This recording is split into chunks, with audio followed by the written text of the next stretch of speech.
उत्तर मध्यकाल। ध्यान से देखेंगे, पूर्व मध्यकाल हम पूरा कर चुके हैं। पूर्व मध्यकाल में आपको शासन बता दिया गया था, शासन में चीजें क्लियर कर दी गई थी कि इस समय जो है आपका शासन उत्तर भारत, दक्षिण भारत और दक्षिण भारत में टूटा हुआ था। अब उत्तर मध्यकाल की बात अगर हम करते हैं तो उत्तर मध्यकाल का टोटल जो समय रहा वो 900 से 1300 ईस्वी तक का समय आपका उत्तर मध्यकाल के अंतर्गत आता है। हालांकि ये स्थापत्यिक दृष्टि से है, वैसे तो आपको पता होगा कि अगर पूरा मध्यकाल की अगर हम बात करते हैं तो इस समय को जो है हम 1500 तक मान लेते हैं। अगर हम बात उसकी करते हैं, समझ रहे ना,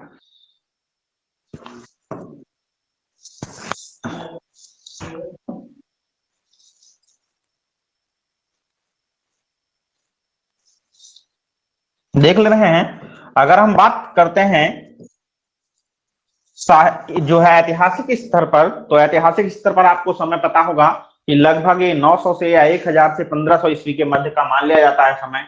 लेकिन फिर भी हम ऐतिहासिक दृष्टि नहीं, बिल्कुल स्थापत्य की दृष्टि, बल्कि हम 900 से 1300 ईस्वी का समय ही किताबों पर पाते हैं, वही पढ़ रहे हैं। इस काल में हुआ क्या था, अभी तक जो चीजें हम आसानी से समझ रहे थे, जरा सा समझिएगा, जो चीजें हम आसानी से समझ रहे थे उत्तर भारत, दक्षिण भारत और दक्षिण भारत में, अब वो चीजें इतना आसान नहीं रही थी। अब क्या है, अब स्थितियां गंभीर होने लगी थी और पूरा संपूर्ण देश छोटे छोटे राजाओं में विभक्त हो गया था। अर्थात संपूर्ण देश में हर जगह पर अन्यत्र छोटे छोटे राज्य थे। ये आपको पता होगा जब हमारे यहाँ संविधान सभा आई, ठीक, कैबिनेट मिशन आई, कैबिनेट मिशन के दायरे में संविधान सभा का गठन किया गया, ठीक, और संविधान सभा के लिए जो चुनाव हुए थे उसमें जितने सदस्यों ने भाग लिया था वो टोटल आपको पता होगा 389 सदस्य थे। और इस समय संपूर्ण भारत में माना जाता है कि 552 रियासतें थी, 552 रियासतें थी। अब कहोगे सर इसका क्या मतलब है, एक बात आपको समझाना चाहते हैं, उस बात को अगर समझ लीजिएगा तो ऑटोमेटिक हमारी बात को समझ लीजिएगा। अगर आप नहीं समझ पाएंगे तो ये फिर कभी भी इस बात को कभी समझ नहीं पाएंगे। ऐसा बेटा ना जैसे इसकी आपको तरीका ढूंढने की बात आए, आप इसको सोचने लगे कि हम तरीके के रूप में पढ़ेंगे, इसका कोई तरीका नहीं होगा, क्योंकि जरा सा हम एक चीज देख ले रहे हैं, और जब हम ये चीज देख ले रहे हैं तो आपको खुद ब खुद पता चल जाएगा, ठीक, कि इसका कोई तरीका नहीं है। क्यों? अच्छा देखिएगा, जैसे मान लीजिएगा ये भारत आपका है,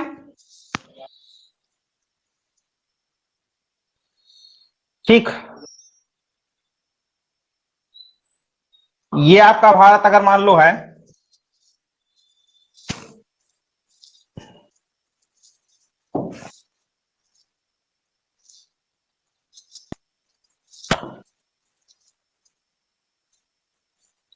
ठीक, तो देखिएगा जब भारत का चुनाव हो रहा था तो उस समय भारत की स्थिति, अर्थात जब कंपनी के काल में थी, कंपनी के काल में, तो कभी नहीं पढ़ा होगा आपने, तो वहां पर कहा जाता है कि इतनी सीटें देसी रियासतों से, इतनी सीटें ब्रिटिश भारत से। तो ब्रिटिश भारत, ध्यान रखना, जैसे आपसे कहेगा कि जो है 189, 273, 293 इस तरीके से, तो कहता है ब्रिटिश भारत से, ब्रिटिश भारत से कुछ सीटें मान लीजिएगा। फिर आपसे कहता है कमिश्नरी क्षेत्र, कमिश्नरी, फिर आपसे कहता है प्रिंसली स्टेट, प्रिंसली स्टेट और केंद्र शासित। इस तरीके से A group, B group, C group और डी ग्रुप में संपूर्ण भारत बटा हुआ था। होता क्या था, लॉर्ड डलहौजी ने जब अपनी नीति, राज हड़प नीति चलाई, तो उस समय जितने भारत को जो है हड़प लिया गया वो ब्रिटिश भारत हो गया। उसके बाद 1857 की क्रांति इसी के कारण हुई और इसका विरोध किया गया। तो ये कह दिया कंपनी ने कि ठीक है, हम भारत के राजाओं को उससे राज नहीं छीनेंगे, बल्कि हमको मुख्य मुख्य सेंटर दे दीजिएगा। तो जो मुख्य सेंटर लिए गए उसको कहा गया कमिश्नरी क्षेत्र। प्रिंसली स्टेट वो जहां पर भारत में छोटे छोटे राजा राज्य करते थे। हमारे कहने का अर्थ है कि यहीं से ये स्थिति हमको ये पता चलती है कि उस समय कहीं ना कहीं पर संपूर्ण भारत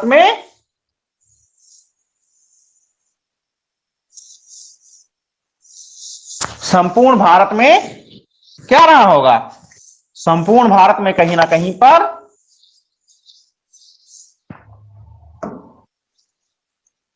छोटे छोटे स्टेट बच चुके होंगे। तो यहां पर भी हमको ऐसे ही समझना है कि उत्तर मध्यकाल में अब हम उत्तर भारत दक्षिण भारत के दायरे में नहीं पढ़ेंगे, बल्कि अब हम इनको स्थानीय स्तर पर पढ़ेंगे, क्योंकि अब भारत में कई सारे राज्यों का गठन हो गया था और कई सारे राज्यों में अलग अलग राजा हुआ करते थे। इसलिए अब उनको जो है हम उत्तर मध्यकाल को जो है राजाओं के स्थान पर पढ़ेंगे। जैसे आपसे कहा जाएगा, अभी हमने आपसे बताया कि हेडिंग क्या पड़ेगी, तो उत्तर मध्यकाल। इसके अंतर्गत अगर आपको पढ़ना है तो अब क्षेत्र वाइज, अब वैसा नहीं उत्तर भारत दक्षिण भारत नहीं, क्योंकि आपको पता होगा बुंदेलखंड, तो बुंदेलखंड आपको पता है खजुराहो वाला पड़ता था क्षेत्र,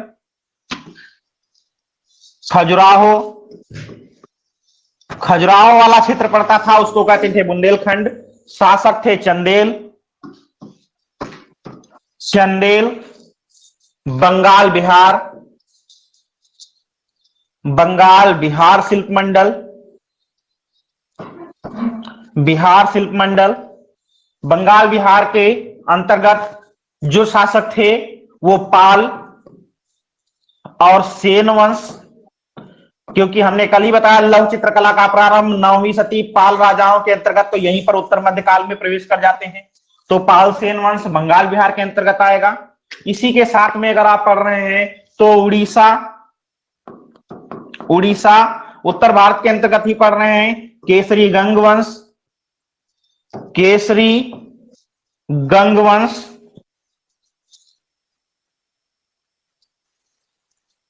ठीक है, देखिएगा केसरी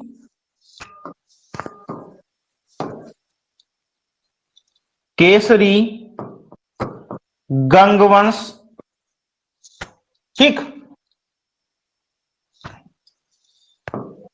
गंग वंश। इसी के साथ में अगर आप पढ़ रहे हैं तो राजस्थान,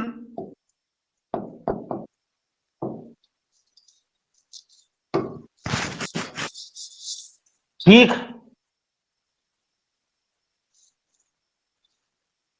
पाली जिला के अंतर्गत, पाली वाला क्षेत्र संपूर्ण राजस्थान नहीं, पाली जिले के अंतर्गत आपको पता होगा सोलंकी शासक,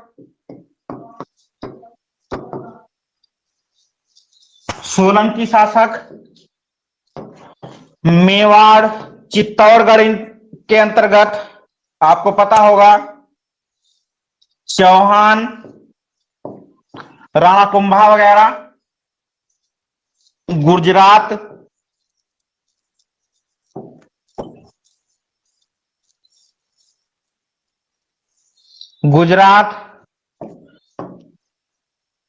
प्रतिहार,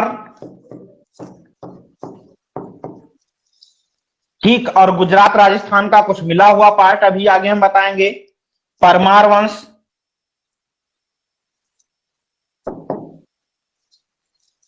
वंश, ये सब कहां के शासक हैं, तो सारे के सारे शासक आपको पता होगा उत्तर भारत के अंतर्गत ही आते हैं। अर्थात एक चीज तो हमको ये सारा लिखने के बाद समझ में आ गया कि अभी तक जो चीजें हम शासकों को क्षेत्र से बांटते थे, उत्तर भारत दक्षिण भारत इस तरीके से, अब उनको हम प्रॉपर स्थान के हिसाब से निरूपित करेंगे। ठीक है, हम हेडिंग डालेंगे उत्तर मध्यकाल, और उत्तर मध्यकाल में जब हमको चंदेल वंश पढ़ना होगा तो चंदेल वंश को ऐसे पढ़ेंगे बुंदेलखंड शिल्प मंडल। अभी तक पढ़ते थे उत्तर भारत के राजवंश, नहीं, अब ऐसा नहीं, क्योंकि आपको पता है संपूर्ण भारत में तो नहीं, केवल मध्य प्रदेश का कुछ क्षेत्र बुंदेलों ने लिया था। तो जब हमको खजुराहो पढ़ना होगा तो हम क्या डालेंगे, बुंदेलखंड शिल्प मंडल। अगर हमको पढ़ना होगा ठीक केसरी गंग वंश, तो हम ऐसे हेडिंग डालेंगे उड़ीसा शिल्प मंडल।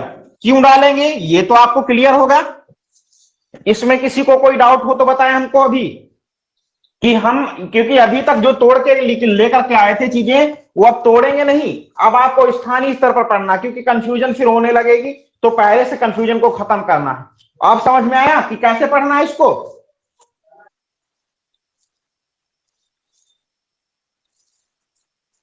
किसी को अभी बताया, अभी कोई दिक्कत हो रही हो तो अभी समझने में?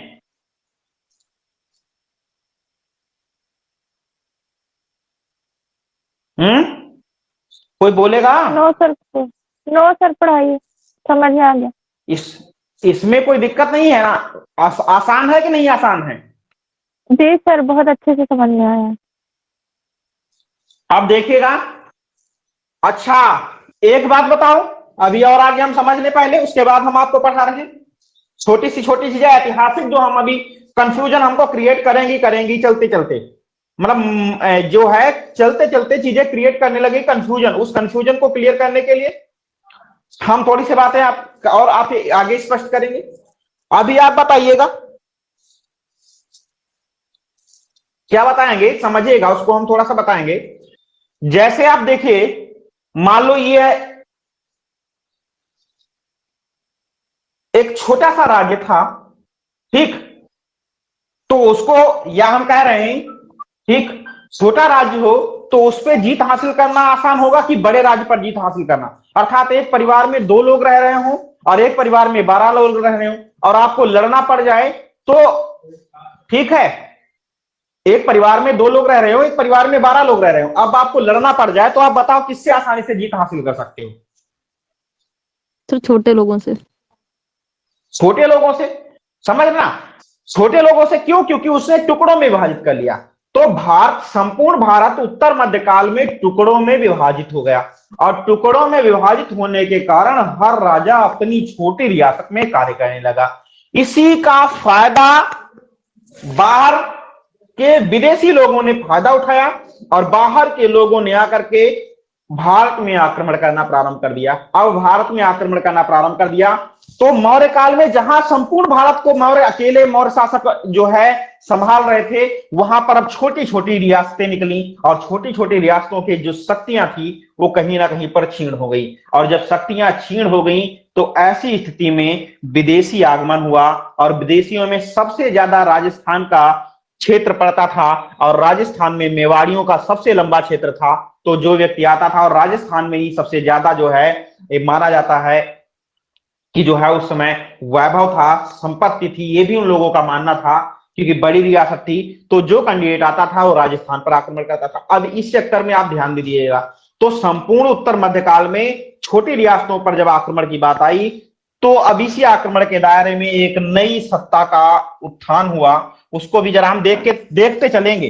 क्यों देखते चलेंगे उसका भी हम आपको रीजन बता दे रहे हैं, क्यों यहीं से हमको उसको समझ लेना है। नई सत्ता का उत्थान हुआ, आपको पता होगा कि यहीं से अब क्या हुआ, 1206 में पहली बार मुस्लिम सत्ता का आगमन हुआ। मुस्लिम सत्ता का आगमन 1206 में हुआ। अभी इसका भी रीजन बताएंगे, दरवाजा बंद करो। मुस्लिम सत्ता का आगमन 1206 में हुआ, लेकिन मुस्लिम आक्रमण भारत में 8वीं सदी से होने लगा। कब से होने लगा? 8वीं सदी से। तो समझ लेंगे, हमको आज पढ़ना भले नहीं है, हम चीजों को कंफ्यूजन के दायरे से थोड़ा सा हटा लें, क्योंकि बहुत लोग स्थापत्य पढ़ तो लेते हैं, रट तो लेते हैं, लेकिन उनको आज तक ये नहीं समझ में आता है कि इसको पढ़ना कैसे। तो इसलिए आप परेशान नहीं होना, हम आराम आराम समझाएंगे, जब समझ जाएंगे तो अभी सीखने में बहुत आसान रहेगा। 8वीं सदी में भारत पर आक्रमण किसने किया? मोहम्मद बिन कासिम ने।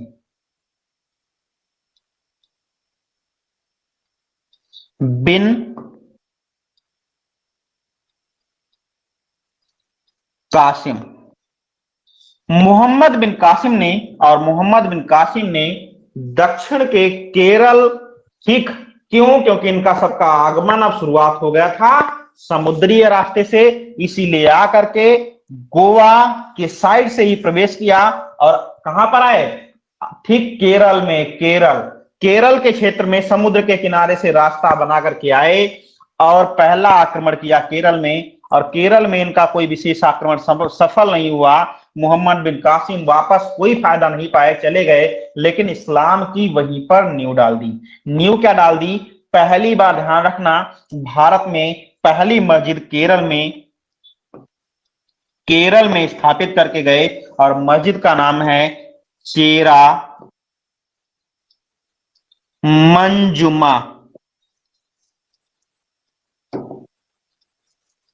मस्जिद। आपसे पूछता है कहां पर है, तो कोडांगालुर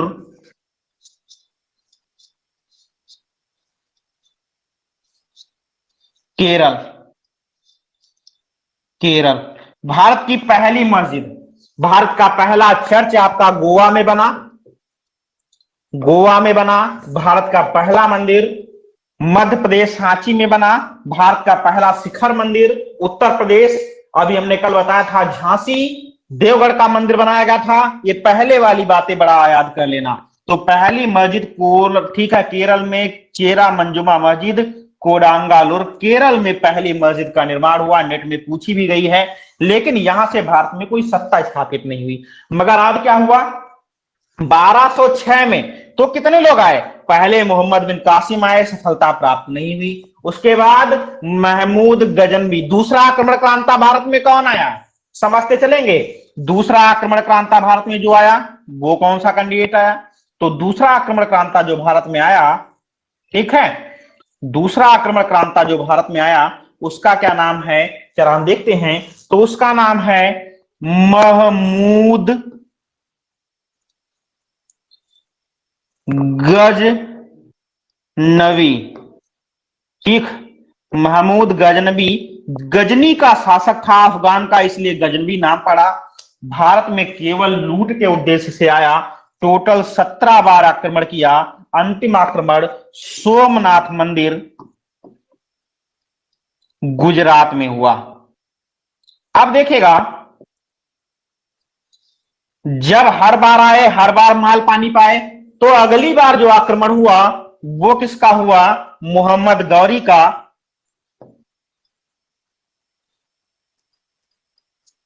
और गौरी भी लूट के माध्यम से आया था, लेकिन उसने भारत के वैभव को देख करके न केवल लूटा, बल्कि दिल्ली की सल्तनत समझेगा, दिल्ली की सल्तनत पर अपना गुलाम बैठा दिया। अपना गुलाम बैठा दिया।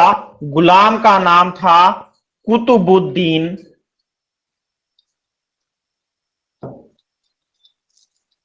ऐबक। और कुतुबुद्दीन ऐबक को गुलाम बैठाने के बाद पहला राजवंश भारत में, मुस्लिम राजवंश, गुलाम वंश कहलाया। गुलाम वंश। अब कहोगे, अभी और समझेंगे, समझ लीजिए पहले से, उसके बाद बता रहे हैं। आप कहोगे सर जी ये तो बड़ी कंफ्यूजन की बात हो गई, ये दिल्ली में गुलाम आ गया, दिल्ली तो अभी आज तक आप बता ही नहीं थे। तो दिल्ली कोई बताने वाली बात ही नहीं थी, दिल्ली की भी कहानी सुन ले जरा सा। और दिल्ली की सल्तनत पर क्यों मुख्य सल्तनत हो गई, इसकी भी कहानी जरा सा हम समझ ले रहे हैं। ठीक है, पहले खूब अच्छे से सभी कहानियों के रूप में चीजों को समझ ले रहे हैं, उसके बाद हम आपको बताना प्रारंभ कर रहे हैं। तो देखिएगा, आप देखिएगा, एक बात और समझेंगे हम।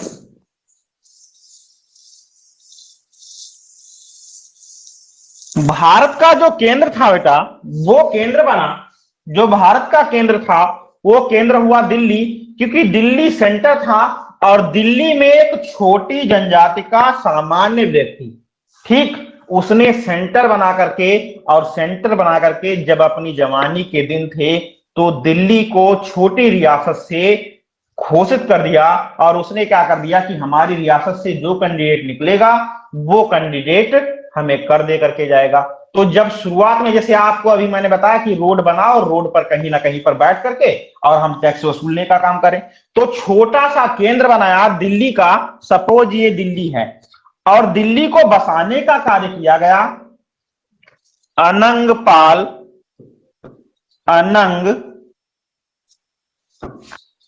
पाल तोमर द्वारा,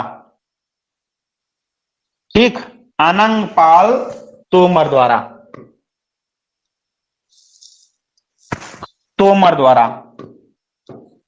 तोमर द्वारा इसने 1060 ईस्वी में लगभग में दिल्ली पर अपना शासन जमाया और दिल्ली, छोटी सी दिल्ली में कर का काम करने लगा, कर वसूलने का काम करने लगा। जो भी कैंडिडेट होता वह कैंडिडेट दिल्ली से गुजरता और दिल्ली से गुजरने पर अरंगपाल तोमर को कर देता। दिल्ली की व्यवस्था केवल इतनी नहीं है, दिल्ली इंद्रप्रस्थ के नाम से शुरुआत में महाभारत काल में जानी जाती थी, खंडहर हो चुकी थी। इसके 10 नाम भी अभी आपको हम आगे बताएंगे, लेकिन पहले समझ लें। अब अनंगपाल तोमर दिल्ली का शासक हुआ, अपनी जवानी में खूब लूटा और भगवान ने इसको ठग लिया। भगवान ने ठगा क्या कि अनंगपाल तोमर के कोई लड़का हुए नहीं, एक लड़की हुई मात्र, ठीक, क्या हुई, एक लड़की हुई। अब जब भगवान ने ही ठग लिया तो कैसे काम चलता। इधर अनंगपाल तोमर बूढ़ा होने लगा। जब अनंगपाल तोमर बूढ़ा होने लगा तो देखेगा कि ये दिल्ली और दिल्ली के चौतरफा, आपको पता है कि दिल्ली से ही सटा हुआ, क्योंकि उत्तर प्रदेश मध्य प्रदेश का पार्ट है, तो सटा हुआ ही आपको पता होगा मध्य प्रदेश अर्थात चंदेल। इधर अभी हमने आपको बताया राजस्थान में प्रतिहार और इधर परमार। हर एक कैंडिडेट दिल्ली पर, क्योंकि लड़की इनकी अकेली, अब इस बड़े राज्य को, जो समृद्ध राज्य हो चुका कर वसूल करके, इसको कैसे कोई जीते। तो हर कैंडिडेट जीतना चाहता था, लेकिन अनंगपाल तोमर के पास पैसा ज्यादा, सेना ज्यादा पावरफुल, कोई जीत नहीं पा रहा। अब क्या हुआ, इन तीनों ने मिलकर के दिल्ली पर आक्रमण को सोचा। दिल्ली पर आक्रमण को सोचा। जब दिल्ली पर आक्रमण को सोचा तो उस समय पृथ्वीराज चौहान के पिता महाराणा सांगा हुआ करते थे। अनंगपाल तोमर ने महाराणा सांगा को एक पत्र लिखा, जो राजस्थान के उस समय समृद्ध राजा हुआ करते थे, और पत्र में लिखा कि मुझे युद्ध से बचाया जाए, लेकिन युद्ध में बचाने के लिए कोई रकम ही नहीं मांगी। समझेगा, जब कोई रकम नहीं मांगी तो ऐसी स्थिति में हुआ क्या कि महाराणा सांगा आए और सांगा ने युद्ध में शामिल होकर के त्रिगर्त के युद्ध से भाग लिया और अनंगपाल तोमर की सत्ता को बचाया। और वापस जब राजस्थान जाने लगे तो अनंगपाल तोमर बूढ़े, महाराजा सांगा बूढ़े, इनकी लड़की, अनंगपाल तोमर की लड़की और इधर महाराजा सांगा का लड़का, कौन, पृथ्वीराज चौहान, पृथ्वीराज चौहान, दोनों ने जब देखा कि इतने अच्छे आदमी हैं कि हमको बचाए भी, कोई फिरौती की रकम है नहीं, तो इन्होंने कहा दिया ऐसा है, ये काम नहीं चलेगा। तो कह दिया ऐसा है कि आप हमारी लड़की की शादी कर दो। ठीक, पृथ्वीराज चौहान की शादी किससे कर दो, इस वाली लड़की से, अनंगपाल तोमर की। अब पृथ्वीराज चौहान ने अनंगपाल तोमर की लड़की से शादी कर ली।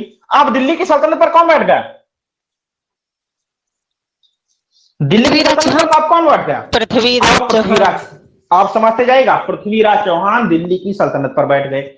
जब पृथ्वीराज दिल्ली की सल्तनत पर बैठ गए तो अच्छा ये बताइए कि ये जो 3 बंदे हैं, इनको तकलीफ होगी कि नहीं, होगी सर।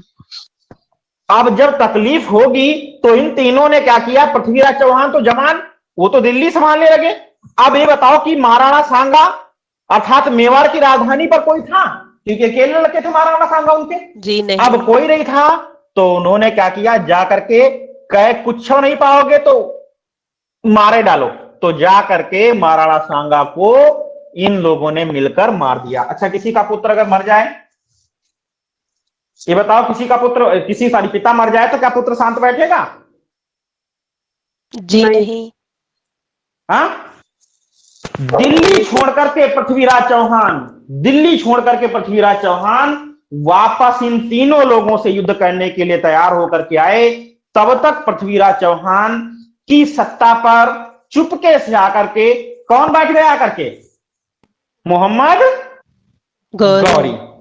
इससे पहले 3 बार हारा, लेकिन तीसरी बार जब पृथ्वीराज चौहान दिल्ली में थे ही नहीं। अच्छा, जब मेन राजा अपनी सल्तनत में नहीं हो तो जीत जाओगे कि नहीं जीत जाओगे, जी तो जब आकर के दिल्ली की सल्तनत पर जीत हासिल की तो इन्होंने 3 बार केवल अपनी अर्थ की जो है भरपाई करवा करके वापस अफगान भेज दिया था। लेकिन ये बंदा इसने एको बार नहीं छोड़ा, क्योंकि जानता था कि पृथ्वीराज चौहान हिम्मत वाले व्यक्ति हैं। इसने क्या किया, दोनों आंखें फुड़वा दी और दिल्ली की सल्तनत पर अपनी सत्ता स्थापित कर ली। अभी अब पृथ्वीराज चौहान मूवी आई थी कि नहीं आई थी? जी सर आई थी। देखा था उसमें कहानी? सर मूवी इस समय कहाँ देखने को मिलती है सर। ठीक, देखा था कि नहीं? देखना, जब चीजें आती हैं ऐसी जैसे मोहनजोदड़ो आए, इस तरीके की कोई ऐतिहासिक हिस्टोरिकल चीजें आए तो हमको देखना रहता है। इसलिए देखना रहता है क्योंकि हम उसको समझ सके, चीजों को विजुअलाइज कर सके। अभी आपको समझ में आया दिल्ली कैसे बनी? जी सर जी सर। हाँ जी सर। कुछ स्पष्ट समझ में आया कैसे दिल्ली बनी? अब दिल्ली की सल्तनत पर, ठीक, दिल्ली की सल्तनत पर गुलाम वंश। अब देखिएगा फिर से कहानी को कहानी से सुनिए, कहानी को कहानी तरीके से पहले सुन लीजिए तो आपको खुद ब खुद समझ में आने लगेगा। बहुत इंटरेस्टेड, बहुत मनोरंजन से हम पढ़ाएंगे इसको, ठीक। और जितने मनोरंजन से पढ़ाएंगे उतने मनोरंजन से याद भी हो जाएगी। हमारी कहानी को खूब ध्यान से सुनिएगा। अब एक बात बताइए, दिल्ली में कोई विदेशी व्यक्ति आकर के सत्ता पर बैठा तो क्या वो सत्ता पर उतना ही बैठा रहेगा? अर्थात 1206 में गुलाम वंश हुआ तो क्या गुलाम वंश जितने में आया था उतने में बैठा रहेगा? आप अपनी सल्तनत बढ़ाना चाहेंगे कि नहीं बढ़ाना चाहेंगे? सर बढ़ाएगा। बिल्कुल। गुलाम वंश का पहला शासक कुतुबुद्दीन ऐबक, जो किसका हुआ था? मोहम्मद गौरी का गुलाम था। नाम क्या था? Qutubuddin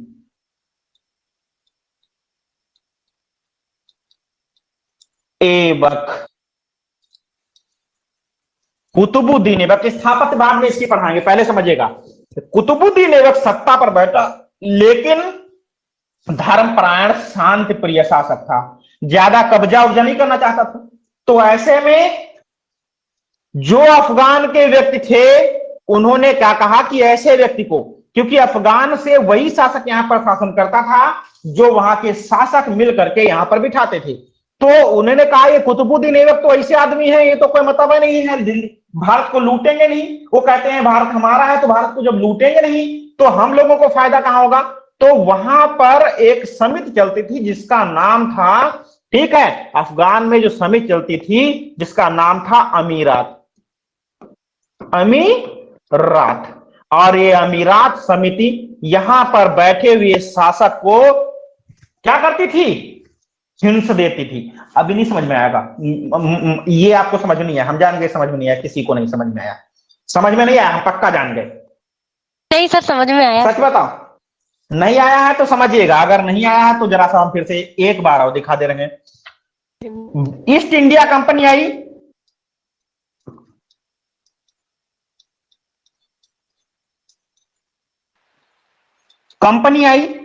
east India company Bharat में शासन करती थी, लेकिन किसके दायरे में?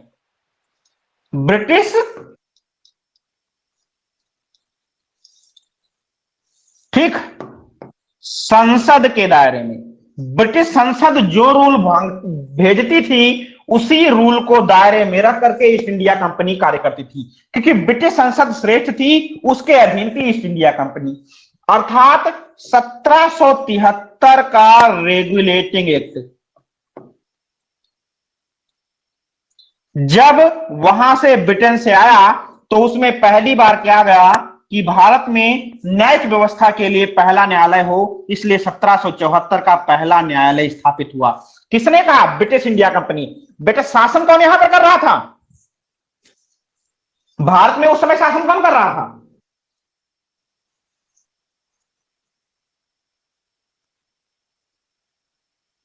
बात हमारी समझ रहे हैं क्या? भारत में यहां पर बताइए कौन शासन कर रहा था? East India sir company. East India company, लेकिन किसके संरक्षण में रह करके? ब्रिटिश संसद। ब्रिटिश संसद के संरक्षण में रह करके। सेम यही बात कि भारत में राज तो कर रहा था गुलाम वंश, लेकिन संरक्षण में किसके था? अफगानी अमीरात के। और अफगानी अमीरात थे क्या, इसको भी जरा सा जान लीजिएगा। अफगानी अमीरात वहां के प्रमुख राजाओं की एक समिति हुआ करती थी, और वो राजा ये कहते थे कि हम तब तक भारत पर आक्रमण नहीं करेंगे जब तक भारत से लूटे हुए धन का हिस्सा हमको भी मिलता जाएगा। अर्थात क्या अफगान में एक राजा था? एक राजा नहीं था। अभी हम आपको मुगल बताएंगे जिसमें सफवी वंश और कई सारे वंशों का भी उल्लेख बताएंगे। तो एक राजा नहीं था, लेकिन उनमें एक संगठन था, और संगठन का यह कहना था कि चाहे जो भी व्यक्ति करे वहां पर शासन, और वहां का शासक जो वहां से धन आएगा उसको सब में, जितनी भी हमारे यहां अफगान में रियासतें होंगी उनमें बराबर बराबर बांट देगा, तभी हम लोग युद्ध नहीं करेंगे। नहीं तो तुम ही नहीं जा सकते हो, फिर हम भी तुम पर आक्रमण करने आ जाएंगे। बात समझ रहे हैं ना? तो ऐसी व्यवस्था अमीरात व्यवस्था कही जाती थी। और जो अच्छा शासक हुआ करता था, उस अच्छे शासक को तुरंत फटाफट हटा करके, और क्या किया जाता था, फटाक से हटाया और कहने लगे तुम कोई कामक नहीं हो, ऐसा है तुम किनारे मारो, और अच्छा शासक भेजते हैं जो ज्यादा कर वसूल सके। अर्थात ज्यादा निरंकुश शासक होगा तो जनता से ज्यादा पैसा वसूलेगा। तो कुतुबुद्दीन ऐबक बैठे गद्दी पर, लेकिन कुतुबुद्दीन ऐबक अमीरात के समझ में नहीं आए। उन्होंने इसी के दामाद को, कुतुबुद्दीन ऐबक के दिमाग को, इल्तुतमिश को,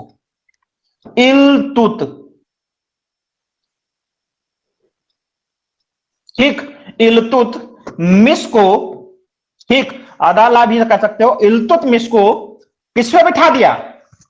गुलाम वंश की गद्दी पर बिठा दिया। और इल्तुतमिश को किसका संस्थापक माना गया? ठीक, गुलाम वंश का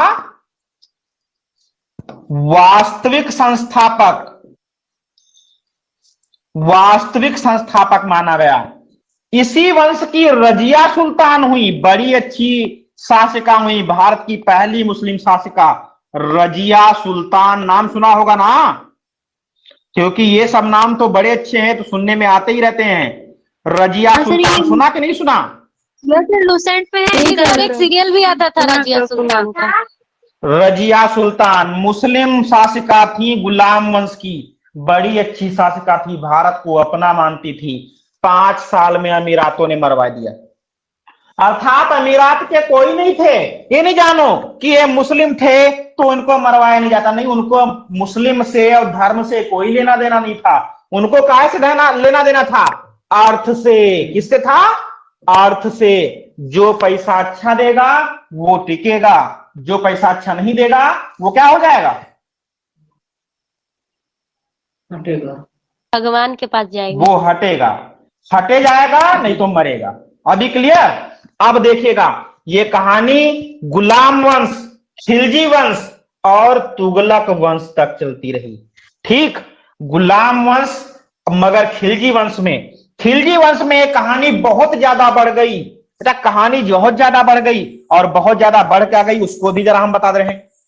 ठीक, गुलाम वंश के चलते चलते खिलजी वंश में कहानी बहुत ज्यादा बढ़ गई।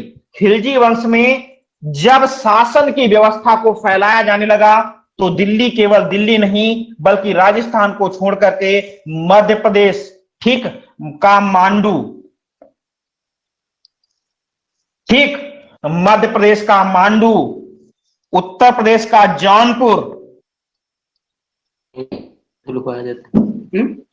ठीक, समझते जाएगा, उत्तर प्रदेश का जौनपुर, ठीक, बंगाल का, शांत हो जाओ अभी, बंगाल का कौन सा? मांडुआ, मांडुआ। एक दो एग्जाम्पल बता दे रहे हैं। इन क्षेत्रों को जीता गया, और जीतने के बाद यहां पर अमीरात जैसे हुआ करते थे वैसे अब क्या हुए? मनसबदार। समझिएगा जरा सा, क्या हुए?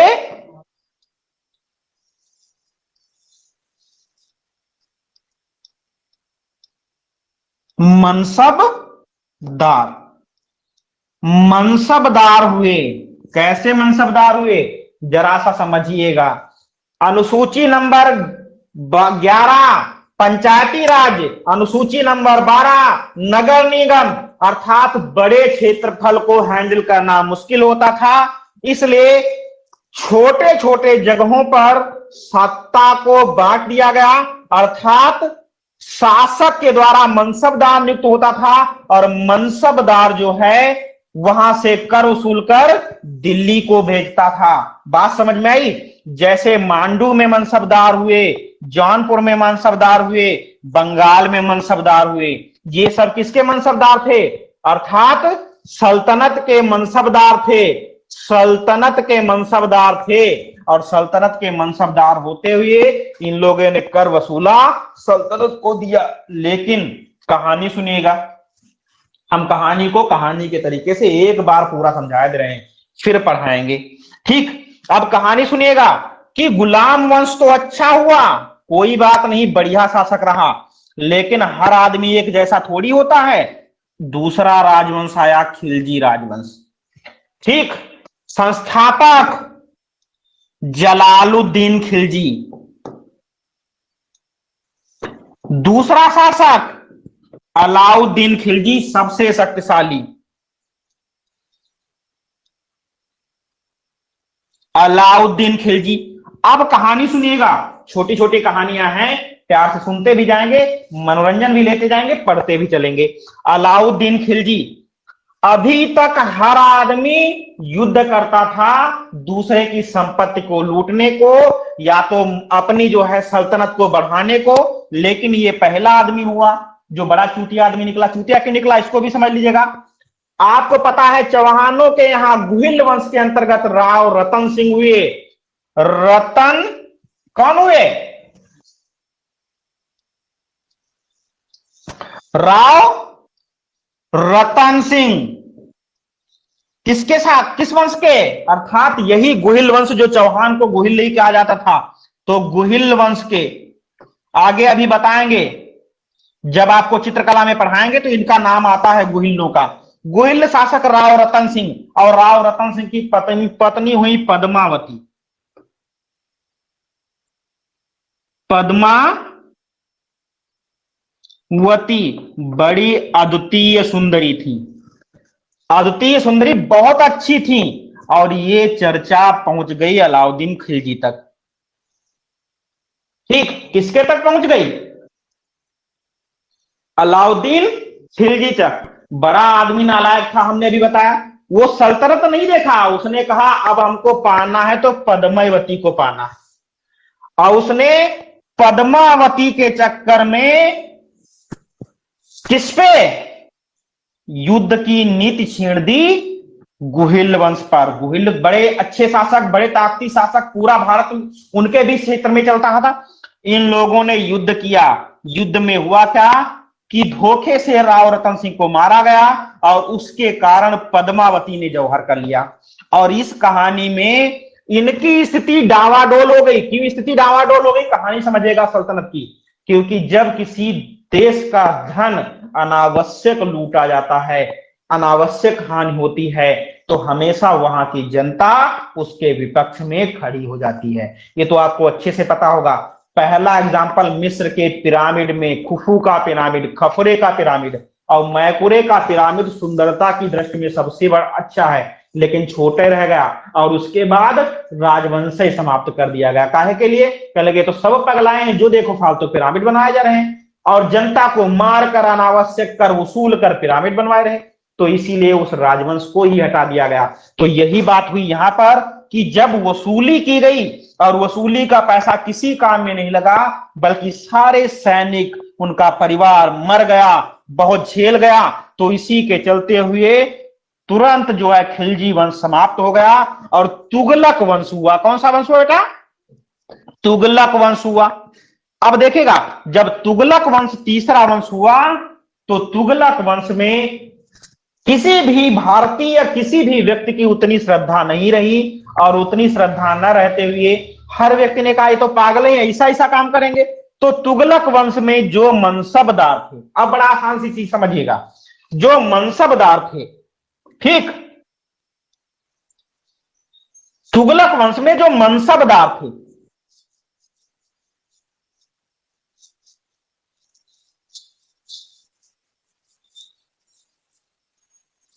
मनसबदार कौन थे?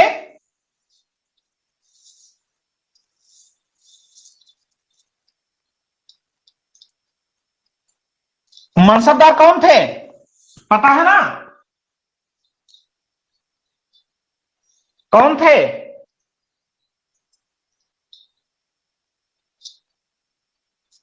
कौन थे मनसबदार? सर मांडू जौनपुर बंगाल के मनसबदार जो नियुक्त किए गए थे। कौन थे? कौन थे? कौन? ये पहले बताओ हमको।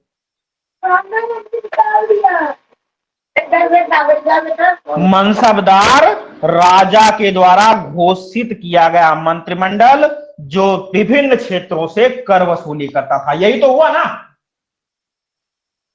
जी सर। यही हुआ कि नहीं हुआ? यही हुआ कि नहीं हुआ? अब तुगलक वंश में जब ऐसा अलाउद्दीन खिलजी ने कर रखा था, तो तुगलक वंश में सत्ता कमजोर हुई कि नहीं कमजोर हुई? कमजोर हो गई। अब जब कमजोर हो गई तो वही वंशबदार अपने को स्वतंत्र करा लिए, और स्वतंत्र कराने के बाद क्या कहा? जौनपुर, जो जौनपुर किसके अधीन था? मनसबदारों के था। उसी में से एक मनसबदार अर्थात एक जो है मंत्री ने, जिसका नाम क्या था? ठीक, सरकी। क्या हुए? सरकी शासक, अर्थात जिसने सरकी राजवंश के नाम से एक नया वंश खोजा और क्या किया? जौनपुर को अपने हथियार लिया। कर लिया ना? करा कि नहीं करा? अब जब ऐसा किया तो जौनपुर जो है वो अलग राजवंश हो गया। किसके समय में? तुगलकों के वंश में। सत्ता कमजोर हो गई, जौनपुर अलग राजवंश बन गया।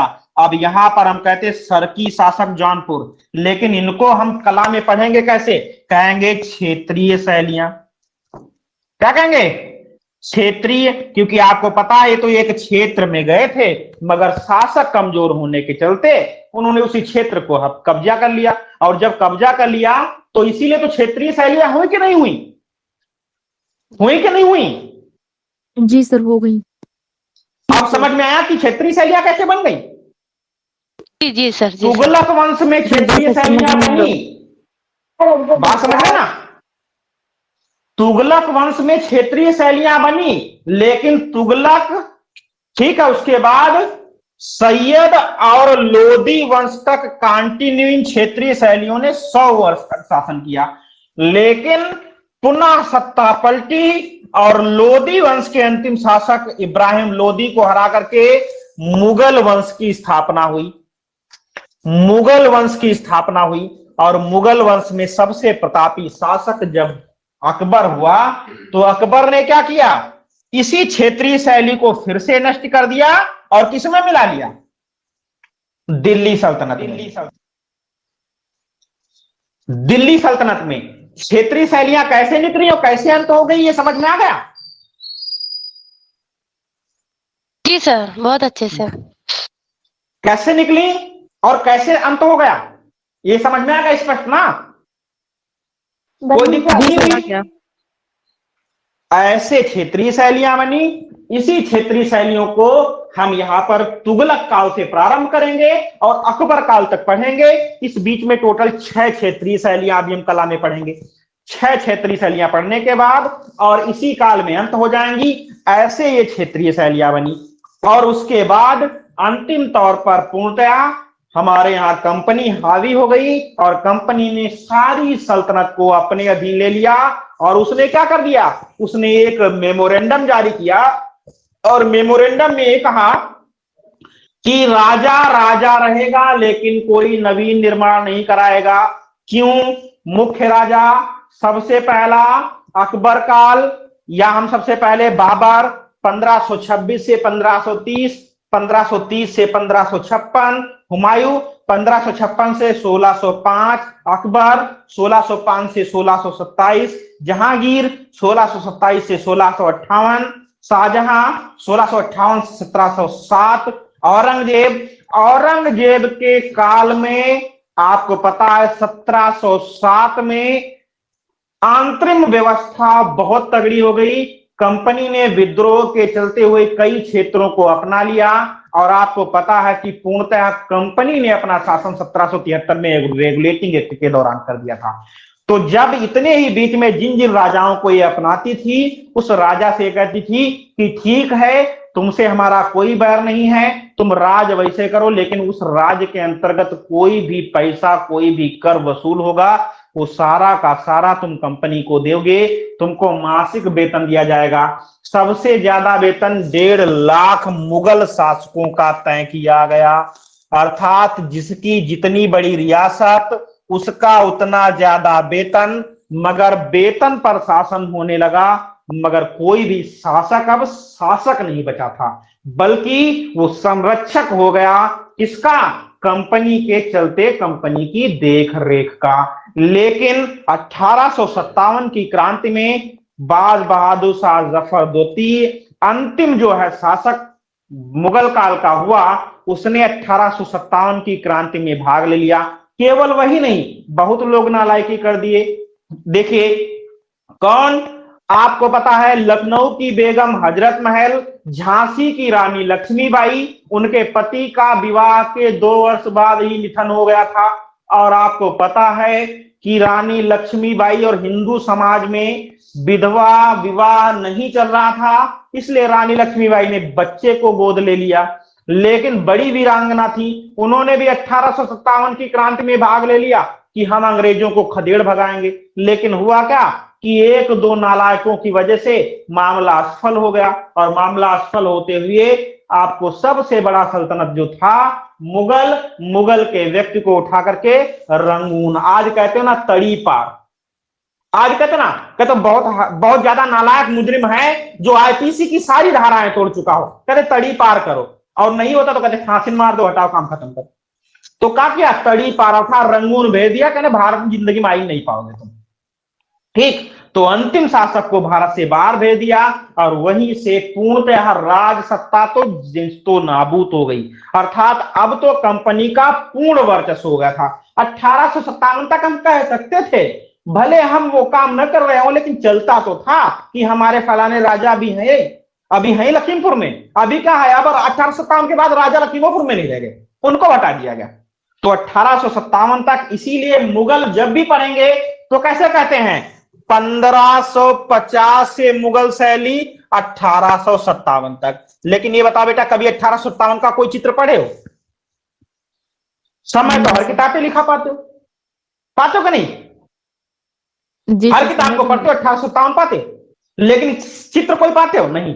यही बात है कि खाली नाम की सत्ता चल रही थी, मगर 1.5 लाख मासिक वेतन पर औरंगजेब के बाद सत्ता चलने लगी थी। अभी अब क्लियर बिल्कुल आना साफ हुआ कि नहीं पूरी इतिहास का? जी सर, समझ आ गया है। जी सर। पूरी इतिहास मैंने एक नजर में आपको संपूर्ण इतिहास बता दी। गुलाम वंश, खिलजी वंश, तुगलक वंश, सैयद वंश, लोदी वंश, सारी के सारी बातें बता दी। कहीं पर कोई भी कंफ्यूजन अब नहीं रहेगा होगा। क्षेत्रीय शैलियां भी कैसे बनी, उनकी क्या स्थिति रही, ये भी आपको समझ में आ गया होगा। जी सर, आ गया। क्लियर है ना? अब क्लियर कि नहीं क्लियर है? कैसे पढ़ना है चीजों को?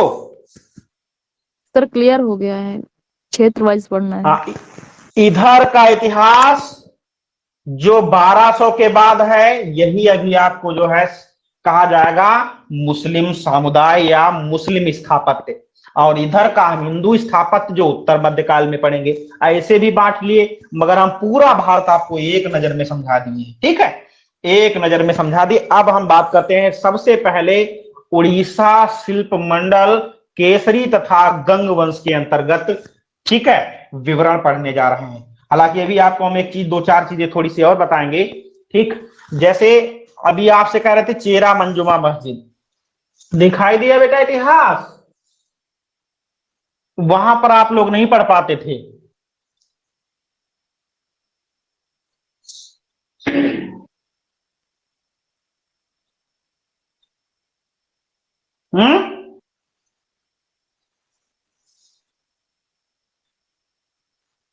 दिख रहा?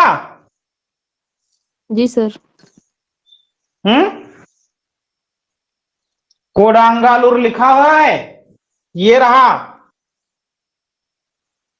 ठीक, पूर्ण निर्माण 16वीं शती हुआ, शुरुआत तब प्रथम प्रचार हुआ था। ये सब चीजें देखते चलिए। आप पहली मस्जिद आपसे पूछे तो चेरा मन जुमा मस्जिद, ठीक है।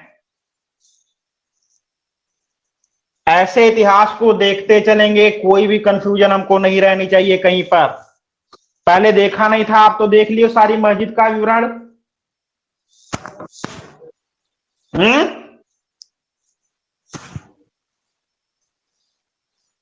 ठीक, आप चलिए, आप समझा समझा के ले चल रहे हैं, अभी पढ़ाने में बड़ा आसानी रहेगी। अभी उड़ीसा शिल्प मंडल, ठीक,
दिख रहा है।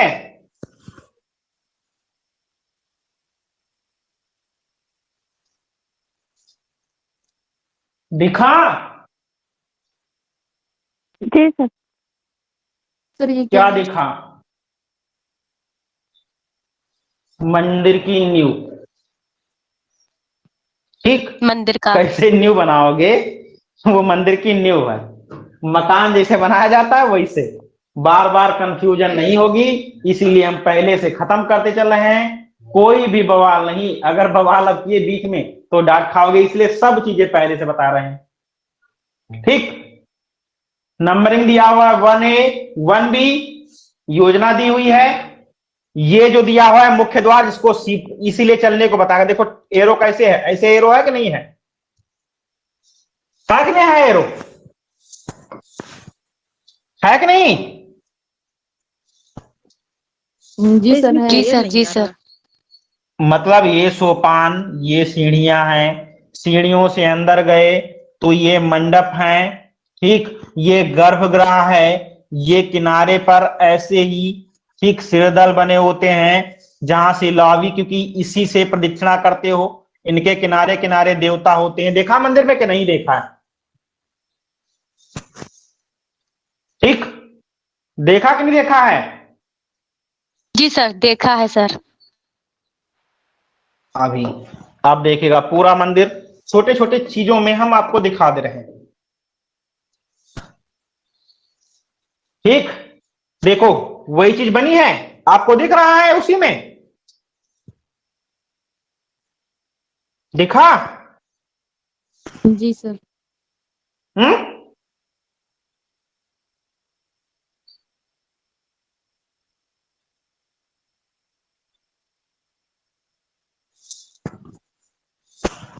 दिखा क्या नहीं दिखा? अब जी सर, दिखाती। जगमोहन, क्योंकि आपको पता है संपूर्ण यहां से उठा करके ये सब जगमोहन ही होता है। जगमोहन अर्थात जगती। ठीक, एक भुज, दो भुज, तीन भुज, तीन चार भुज, ऐसे ये संपूर्ण ये जगती है ना, दिख रही? ठीक, यहां से सीढ़ियां हैं, ये पहला मंडप, कहीं पर 2 मंडप, कहीं पर त्रिमंडप, मुख्य गर्भगृह यहाँ पर होता है, शिखर ही मंदिर है, मंदिर ही शिखर है, यही तो मंदिर होता है मुख्य। जी सर। अभी और अच्छी सी इसकी वास्तु योजना दिखा दे रहे हैं, कोई दिक्कत नहीं है, आप समझ लें।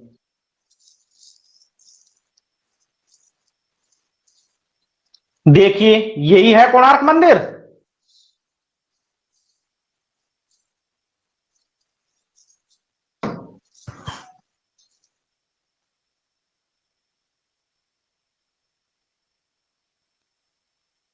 दिखा?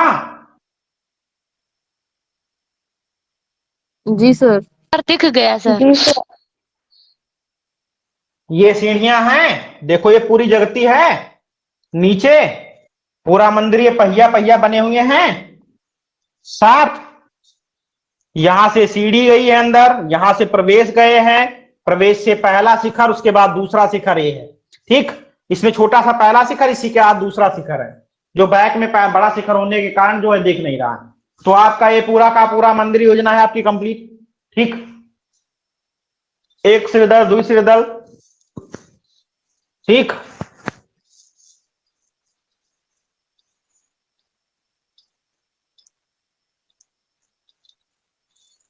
यहां द्विरथ, त्रिरथ, चतुर्रथ, पंचरथ, इस तरीके से सबको बांटा गया। ठीक, आगे भी आपको बताएंगे, लेकिन सबका शिखर एक जैसा ही होता है। देखेंगे जगन्नाथ मंदिर, एक बार देख ले, उसके बाद पढ़ा रहे हैं। पहला मंदिर यही केसरी गंगवंश का जगन्नाथ मंदिर।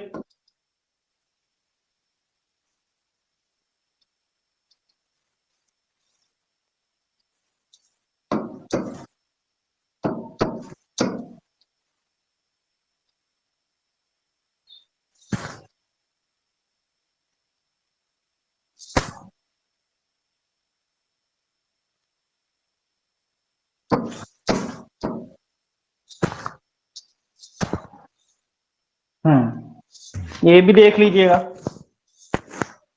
अभी छुटने कुछ ना पाए, नहीं तो बाद में परेशान करो तो फायदा का है। पुरी का जगन्नाथ मंदिर हिंदू मंदिर है, भगवान श्री कृष्ण अर्थात जगन्नाथ को समर्पित है, भारत के उड़ीसा राज्य की। ठीक है, तटवर्ती शहर, तटवर्ती मतलब समुद्र के किनारे है, इसलिए तटवर्ती शहर पुरी में स्थित है। जगन्नाथ शब्द का अर्थ है जगत के स्वामी होता है, इनकी नगरी जगन्नाथपुरी या पुरी कहलाती है। इस मंदिर को हिंदुओं के 4 धामों में से एक गिना जाता है। वैष्णव संप्रदाय का मंदिर है, जो भगवान विष्णु के अवतार श्री कृष्ण को समर्पित है। यह मंदिर, इस मंदिर का वार्षिक रथ यात्रा उत्सव प्रसिद्ध है, जो मुख्यतः लकड़ी का बनाया जाता है। इसके बारे में आगे हम बताएंगे।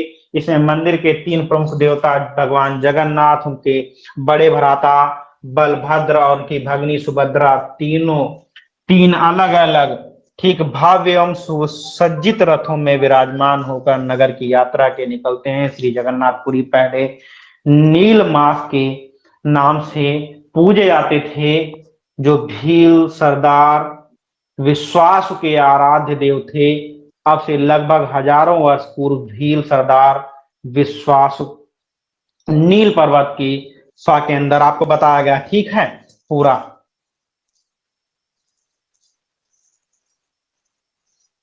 किसने बनवाया था? कलिंग शासक अनंत वर्मन चोड़देव ने बनवाया था। जीर्णोद्धार अनंग भीमदेव ने करवाया था। अनंग भीमदेव, अनंत वर्मन चोड़गंग को ही नरपत वर्मन के नाम से भी कभी कभी जाना जाता है, शासक वही हैं। विवरण में कभी नरपत भी दे सकता है, मगर सही नाम अनंत वर्मन चोड़गंग ही वास्तविक नाम है, समझ लीजिएगा। मंदिर से जुड़ी कथाओं के बारे में, रथ का ध्वज ऐसा होता है। ठीक, जैसा कि आपको वास्तु योजना हम बता रहे थे, दिख रही होगी। बड़ा मंदिर करके जरा सा हम देखते हैं। देखा बेटा? अब 3 मंडप हुए। जी सर। बड़ा बड़ा साफ साफ दिख रहा। कोनो सर कंफ्यूजन की तो नहीं है? संगमरमर में बना है सर? संगमरमर में नहीं बना है, हम जितना दिखा रहे पहले उसको जान लो, फिर हम आपको बता देंगे। तो रंगाया पुताया संगमरमर थोड़ी हो जाएगा। हम जो अभी बोल रहे हैं आप उसको समझिए। अब आपको मंडप दिखे 3, जी ये जी सोपान है, सीढ़ियां हैं, दिखा? जी। यहां पहला सॉरी,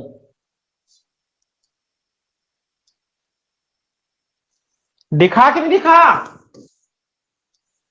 यस देख लीजिए एक बार सब चीजें पहले। पहला मंडप, यहां सीढ़ियां, पहला मंडप, दूसरा मंडप, मुख्य मंडप। यही मंदिर ही विमान है, विमान ही मंदिर होता है। इसी में गर्भगृह होता है, सबसे पीछे गर्भगृह होगा। इसको अर्ध मंडप, इसको नट मंडप या भोग मंडप, ये नट मंडप है, ये भोग मंडप है, ध्यान रखना। ये कौन सा है? नट मंडप। ये कौन सा है? भोग मंडप।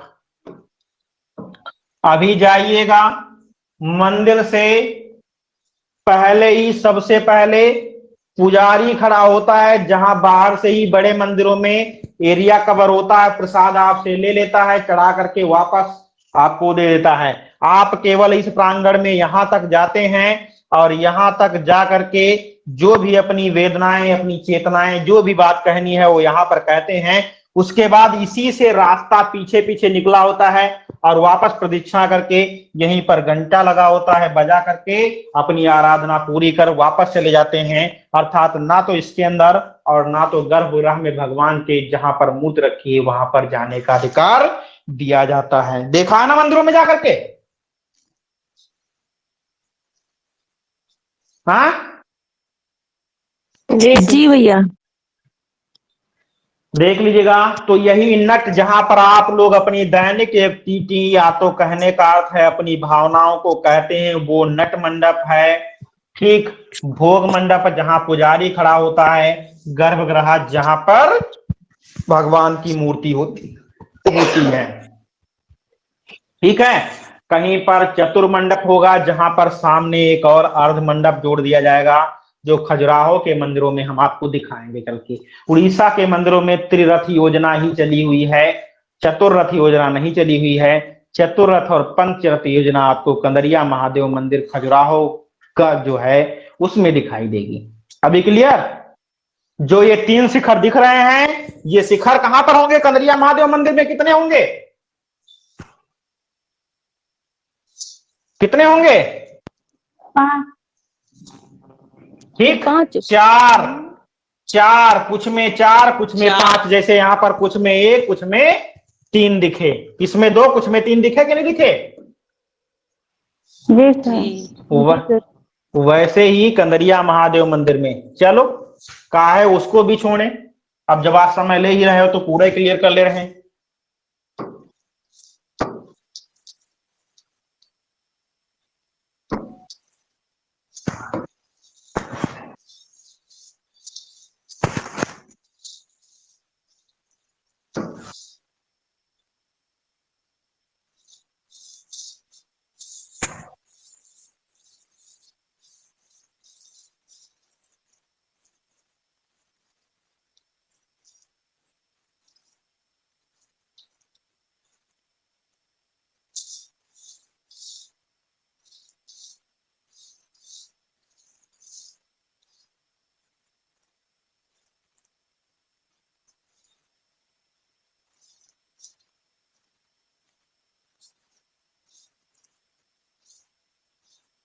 जगदम्बी मंदिर आ रहा है, कंदरिया देव मंदिर का जो है प्रिंट कहाँ पे है?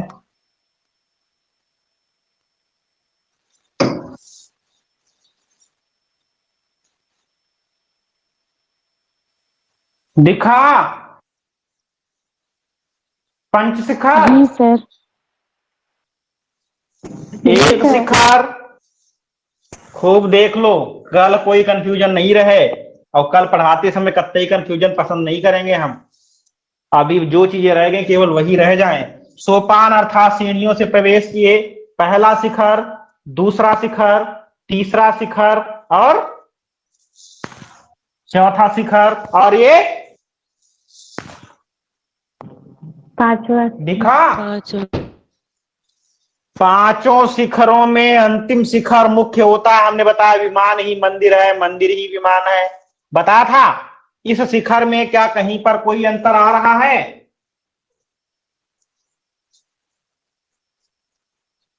इतने सारे मंदिरों के प्रिंट दिखाए हम, ब्लू प्रिंट सबके दिखा दिए मंदिर की वास्तु योजना के। क्या कहीं पर कोई बात आई उसके शिखर में अंतर आया ये वाले में? नहीं सर। केवल आया अंतर किसमें? मंडप के निर्माण में। अभी क्लियर?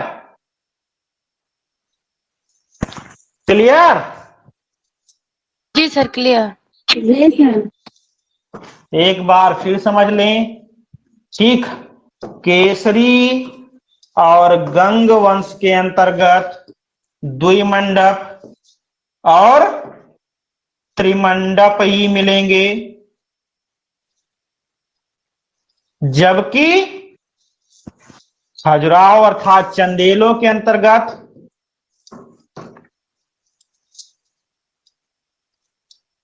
चतुर मंडप और पंच मंडप मिलेंगे। क्लियर? समझ में आया?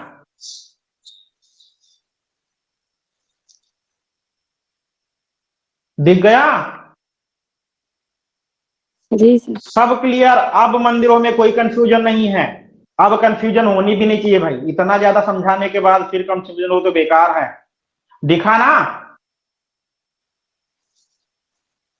जी सर, अब कोई कंफ्यूजन अब नहीं है, समझ में आ गया। अब नहीं कंफ्यूजन। अब सब चलो देखेंगे। अब हम पढ़ने जा रहे हैं। ठीक, फटाफट जल्दी जल्दी। अब हमें को समझाने को बचा ही नहीं, सारी चीजें हम आपको समझा दिए। चलिए स्टार्ट करते हैं।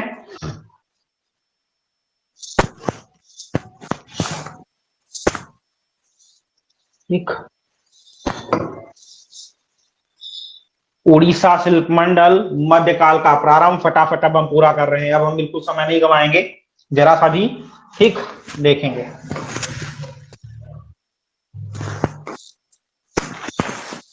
उत्तर मध्यकालीन भारतीय मूर्तिकला में स्थापत्य कला का काल 900 से 1300 अभी हम आपको समझा के गए थे। उत्तर मध्यकाल 10वीं सदी के से माना जाता है। यो मूर्तिकला की दृष्टि से संपूर्ण मध्यकाल श्रेष्ठ है, लेकिन पूर्व मध्यकाल गुहा मंदिरों के लिए, गुहा का मतलब समझ रहे होंगे, क्योंकि आपको गुहा मंदिरों का मतलब हुआ शिलाओं को काट कर बनाए गए मंदिर अर्थात गुफा मंदिर। आपने पूरे राष्ट्रकूट में पढ़ा तब भी शिलाओं को काट कर बनाए गए, और जो है पल्लव में पढ़ा तब भी जो है गुहा मंदिर ही मिले, और जो आपको चालुक्य में मिला दुर्गा मंदिर तब भी गुहा ही मंदिर मिला। ठीक, अभी क्लियर ना सारा? तो इसीलिए कह रहा कि पूर्व मध्यकाल मुख्यतः गुहा मंदिरों के लिए जाना जाता था। गुहा मंदिरों की भव्यता की और महान मूर्तिकला की परंपरा की परिचायक रही है। वहीं उत्तर मध्यकाल में विशाल व भव्य मंदिर आधारित, ठीक है, शिल्प कला विकसित रही। अर्थात अब जो मंदिर बने वो सब जुड़ाव वाले बने। बड़ा स्पष्ट आईना है, पॉइंट हमने बड़ा स्पष्ट रखा है। बात समझ में? अब जो मंदिर है वो जुड़ाव वाले मंदिर, मध्यकाल के मंदिर सारे के सारे वो गुहा मंदिर थे।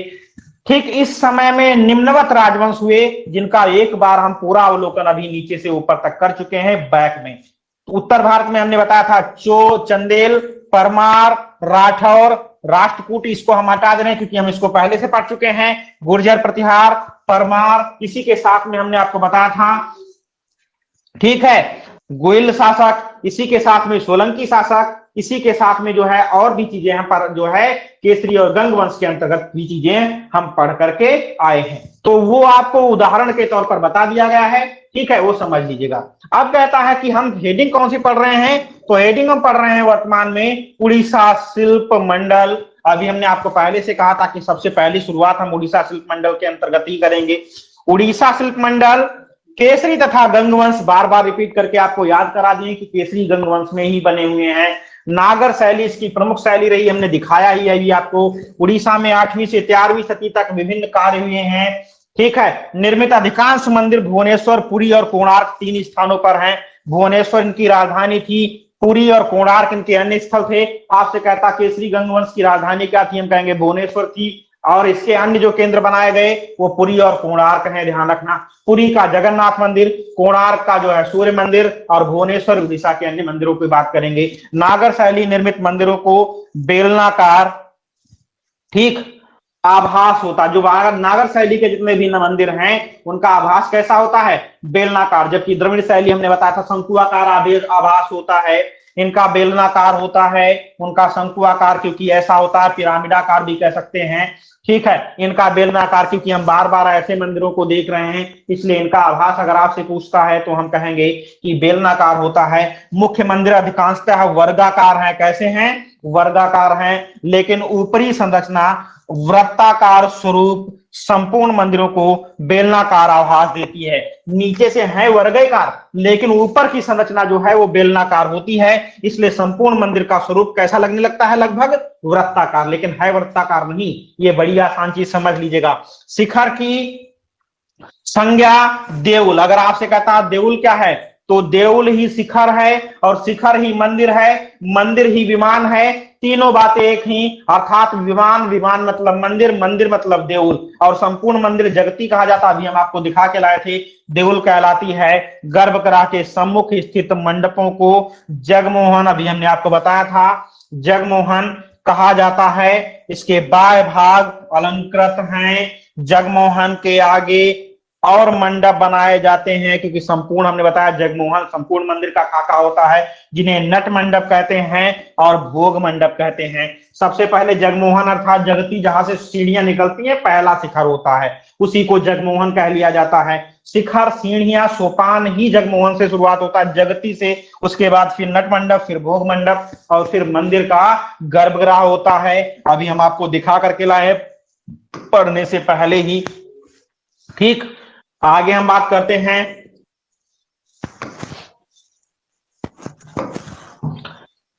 देखिएगा,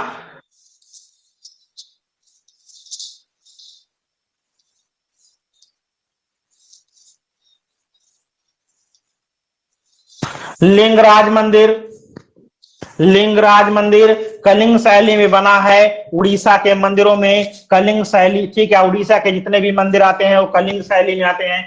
क्यों, क्योंकि आपको पता केसरी गंग वंश का संपूर्ण क्षेत्र जो था वो कलिंग कहलाता था, और कलिंग क्षेत्र में फैले मंदिर या अपनी राजधानी में फैले मंदिर, ठीक, कलिंग शैली के नाम से जाने जाते थे।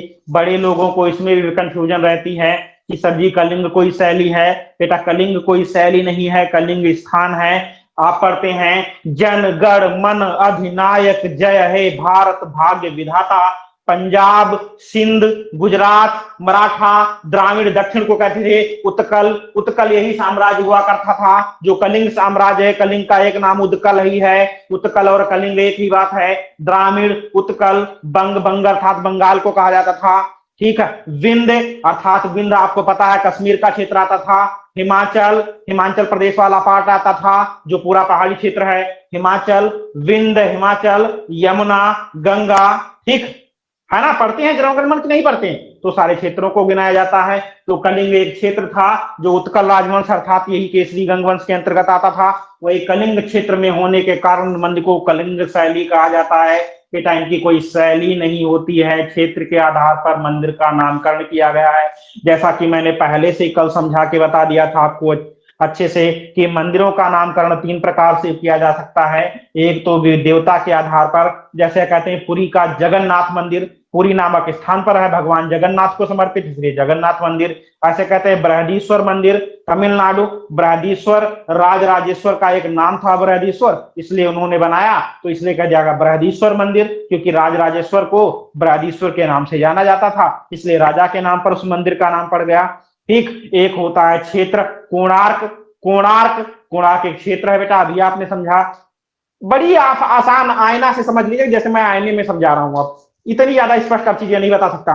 कोणार्क एक क्षेत्र है। अब या तो मंदिर का नाम कोणार्क के नाम पर कोणार्क सूर्य मंदिर हो गया, और या तो देवता के नाम पर हो गया, और या तो राजा के नाम पर। मंदिरों को 3 ही रूपों में गिना जाता है, चौथा रूप केवल एक ही मंदिर है जो आपका हमने पहले से बता रखा, अपवाद है रामप्पा मंदिर, भारत का अकेला मंदिर जो वास्तुशिल्पी के नाम पर पड़ गया था, जिसको हम पहले से गिना चुके हैं। रामप्पा मंदिर आंध्र प्रदेश के अंतर्गत आता है। बाकी सारे के सारे मंदिर 3 तरीके से ही पढ़े जाते हैं, उनका नामकरण 3 तरीके से ही किया जाता है। किसी को कंफ्यूजन हो तो बताए अभी इसमें कि वास्तु योजना 3 भागों में विभाजित है, मैंने अभी आपको बताया था। हालांकि इसको हम बांटने के लिए देख सकते हैं। नंबर 1 यहाँ शैलोद्भव वंश, दूसरा भौमकर वंश, तीसरा सोम वंश, चौथा गंग वंश है। इसके अंतर्गत हम चीजों को पढ़ते हैं, ठीक है। लेकिन संपूर्ण जो मंदिरों को हम केसरी गंग वंश के प्रमुख मंदिरों में ही गिन लेते हैं। तो ऐसे हमने आपको विजयनगर साम्राज्य पढ़ाया, ऐसे कलिंग के अंतर्गत 4 राजवंश आ जाते हैं, चारों में अपना अपना कार्य है, ठीक। इसमें से सबसे कौन कौन से हैं कि ठीक है, राजाओं के राज्य में किए गए प्रारंभिक काल में शैलोद्भव वंश के द्वारा भुवनेश्वर में परशुरामेश्वर मंदिर, भारतेश्वर मंदिर, स्वर्ण जालेश्वर मंदिर, लक्ष्मणेश्वर मंदिर, ठीक, आदि सतगुणेश्वर मंदिर व बैताल देउल मंदिर आते हैं। भौमकर वंश के शासक बौद्ध धर्म के धौरावलंबी हैं। 1950 में सोम वंश के शासकों के काल में इस शैली का बदलाव आया। इसकी अवधि में भुवनेश्वर में लिंगराज मंदिर, केदारनाथ मंदिर आते हैं। एक आपको हम बताए थे, याद है कि नहीं याद है, कोई बच्चा बताए जिसको याद हो। हमने कहा था, ठीक है, उड़ीसा में है नागर शैली, ठीक। सो दोहा, कौन दोहा सुना देगा, चलो बताओ समरीन, ठीक, दोहा बताओ फटाफट।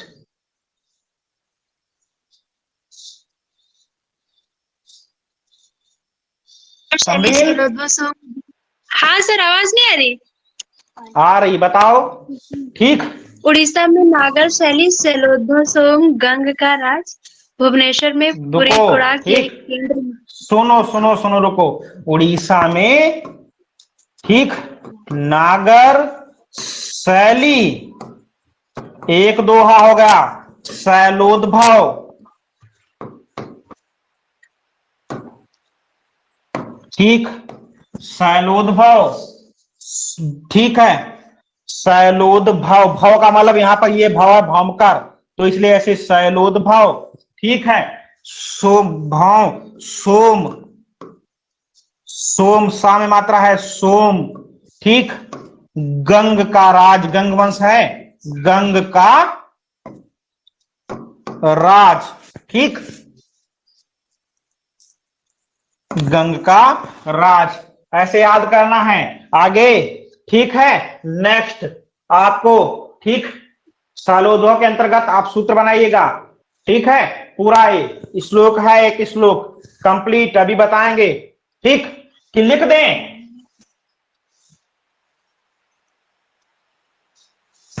चलो लिखते समय लगेगा,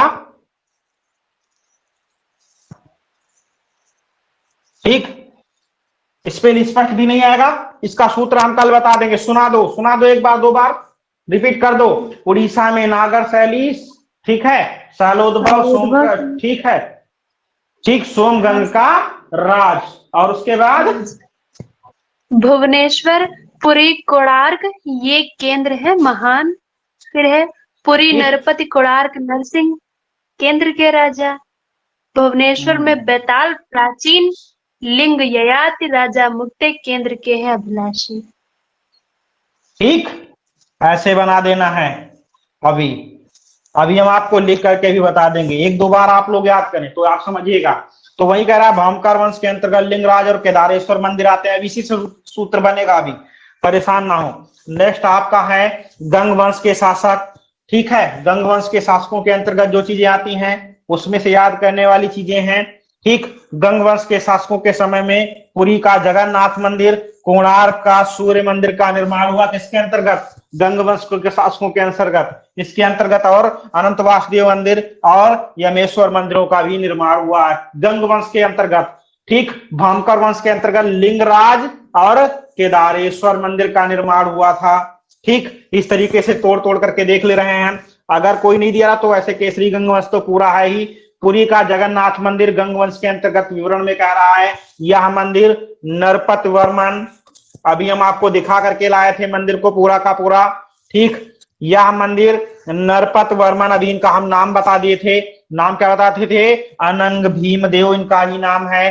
तो ये ध्यान रखना, यही एक ही व्यक्ति हैं। अनंग भीमदेव को नरपत वर्मन कहा जाता है, के समय में प्रारंभ हुआ तथा उसके पौत्र, ठीक है, उसके पौत्र अनंग भीमदेव के समय में पूरा हुआ। वो ये मिस्टेक है, ध्यान से लिख लीजिएगा, एक ही है, वो मिस्टेक है यहाँ पर, इसको हम काट दे रहे हैं, एक ही चीज ध्यान रखना, वो वहां पर गलत हो, थोड़ा सा मिस्टेक लिखने में हो गया था।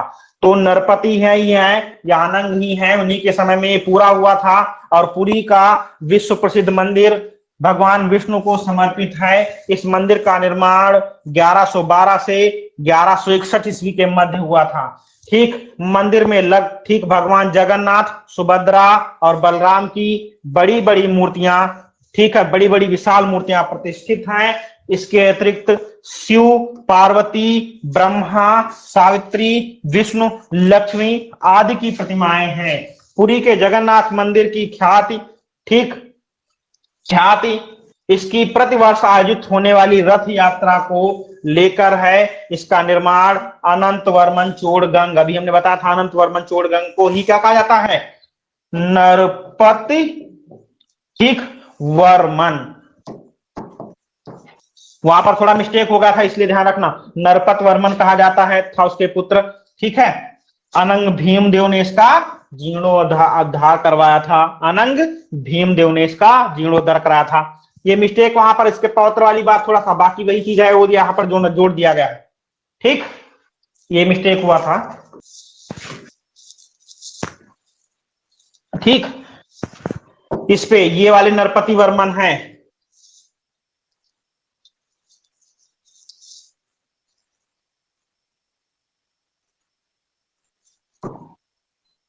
नरपति वर्मन, इनको ही कहा जाता, ठीक, अनंत वर्मन चोड़गंग को, वो मिस्टेक हुआ था, इसी की वजह से है ऐसा, ठीक। आगे देखेंगे हम कोणार्क का सूर्य मंदिर। कोणार्क का सूर्य मंदिर, इसको क्या कहा जाता है, इसका नाम और क्या है, व्हाइट, देख लीजिएगा, ये देख लीजिएगा, ये हम बताना भूल गए हैं, इंपॉर्टेंट यही है, ठीक। इसको क्या कहा जाता है, व्हाइट, ठीक, व्हाइट पैगोडा, पैगोडा, ये इंपॉर्टेंट है, ध्यान रखना। जगन्नाथ मंदिर को व्हाइट पैगोडा और कोणार्क मंदिर को, ठीक, कोणार्क मंदिर को क्या कहा जाता है, ब्लैक पैगोडा। कोणार्क मंदिर को ब्लैक पैगोडा कहा जाता है, इसको व्हाइट पैगोडा कहा जाता है, उसको ब्लैक पैगोडा कहा जाता है, इंपॉर्टेंट है, ध्यान रखना। तो व्हाइट पैगोडा कहा जाता है, ये पॉइंट इंपॉर्टेंट है। नेक्स्ट आगे हम देख रहे हैं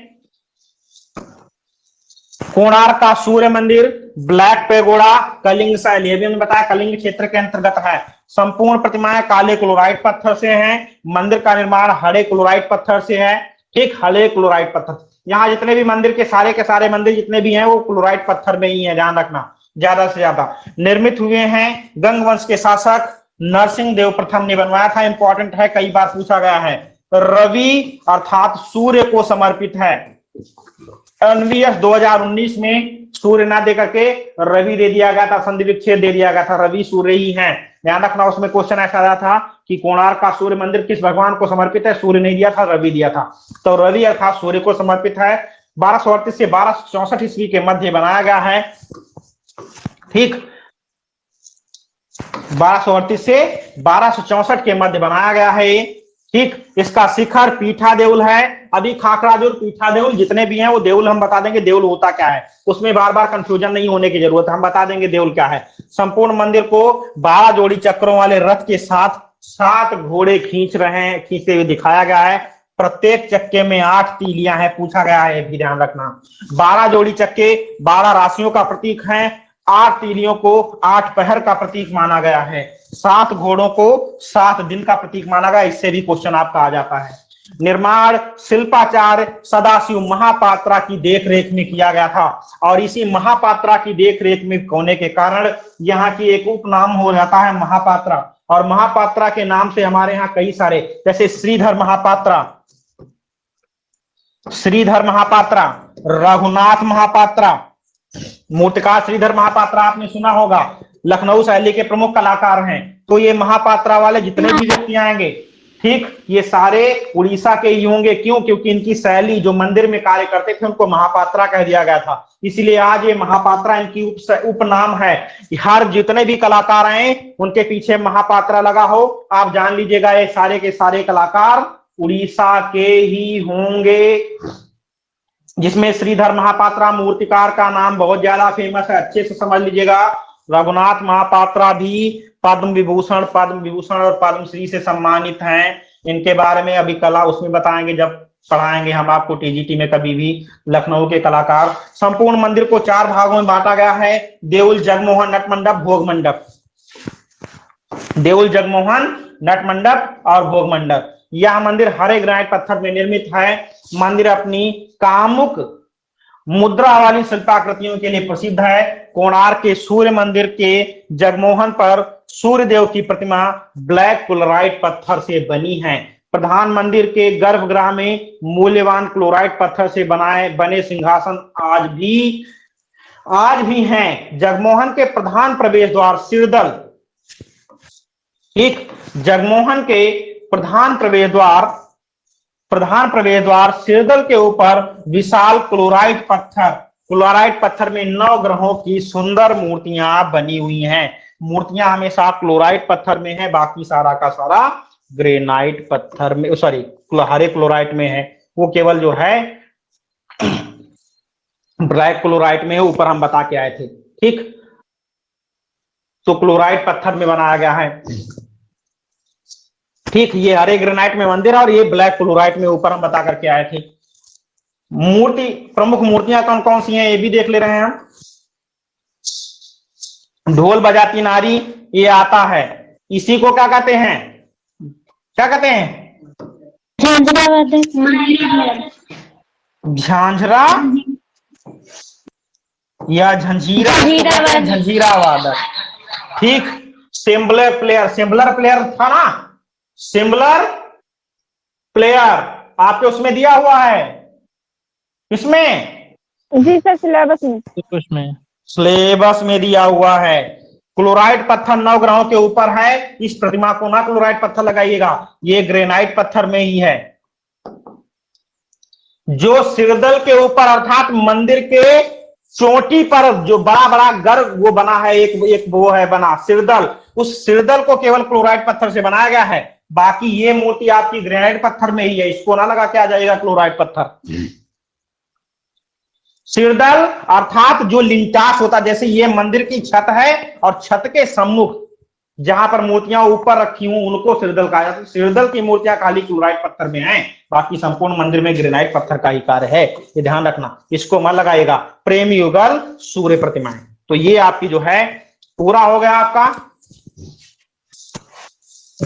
सारे के सारे मंदिर समूह है आपके, और विवरण का जो है ये आपको अब कल बता देंगे। ठीक है, आप तब तक इसको याद कर लें, नोट कर लें। कल आपका अच्छे से बहुत ज्यादा खिंच जाएगा टॉपिक, क्योंकि क्या समझाने में चला गया।